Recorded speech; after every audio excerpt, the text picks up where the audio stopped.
الراجل بيتكلم بيقول لي: يا عم في محلات جنب منك وانت بتحرق سعر الحاجه وبيع بالعدل. طب يا عم انا هشهد الناس والناس ترد عليا في الكومنتات. احنا في منبع الجمله اهو، تعالى معايا كده نتكلم عن اي حاجه. نتكلم عن البي 9 السماعه الشهيره معروفه، بتتباع بكام؟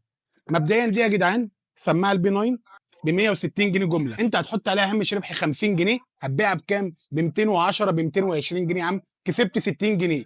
الناس بتبيع في المحلات لحد 350 جنيه. يبقى مين بقى اللي بيع بالعدل؟ ليه يا عم؟ انت دلوقتي كل حاجه عايز تحملها على العميل. الكهرباء زادت هتحملها على العميل، مش عارف في ضرايب ايه هتحملها على العميل، مش عارف دنيا ايه. طب ما هو العميل هيشيل ايه ولا ايه؟ اخوك نفسه فيها، اختك خلصت المدرسه وعايزه تقعد تسمع بيها حاجات على اليوتيوب والكلام ده كله.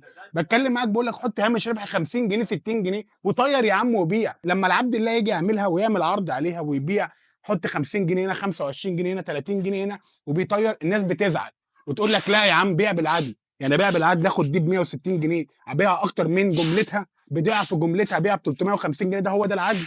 يا جدعان نحس ببعضنا شويه، العروض حلوه ونشغل الدنيا مع بعضينا، واهم حاجه نحب الخير لبعضينا. ما تنساش تعمل لايك وفولو منشن لصاحبك